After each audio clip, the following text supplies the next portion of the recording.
New York ভিত্তিক প্রতিষ্ঠান শাহ ফাউন্ডেশনের পক্ষ থেকে বাংলাদেশের রাজধানী ঢাকার ব্যস্ততম মৌচাক এলাকার সকল শ্রেণীর মানুষদেরকে পানীয় জল ও জুস বিতরণ করা হয়েছে।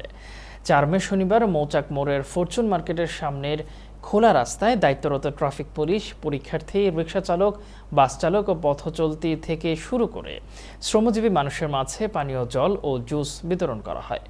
এ প্রসঙ্গে শাহ ফাউন্ডেশনের প্রতিষ্ঠাতা ও ট্রাস্টি শাহজেদ চৌধুরী বাংলা চ্যানেলকে বলেন, আমরা সব ধরনের দুর্যোগে সবসময় মানুষের পাশে দাঁড়াতে চেষ্টা করি। বর্তমানে তীব্র তাপপ্রবাহের কারণে শ্রমজীবী ও দিনমজুর তো বটেই, সকলেই অনেক কষ্ট পাচ্ছেন। মানবিক দিক বিবেচনা করে শাহ ফাউন্ডেশন মানুষের তৃষ্ণা নিবারণের ক্ষুদ্র এই প্রচেষ্টাটি নিয়েছে।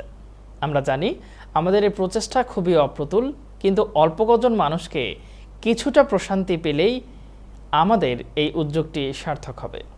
শাহজাদ চৌধুরী আরও জানান, শাহ ফাউন্ডেশনের এই উদ্যোগটি আগামীতেও তারা চলমান রাখবেন।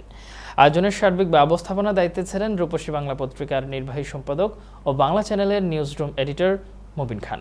তাকে সার্বিক সহযোগিতায় ছিলেন স্থানীয় রাজনীতিবিদ MR ওয়াহাব, জনপ্রশাসন পত্রিকার সহকারী সম্পাদক মাখদুম শামী কল্লোল, বাংলাদেশ বেতারের তবলাবাদক দীপক তেওয়ারি সহ অনেকেই।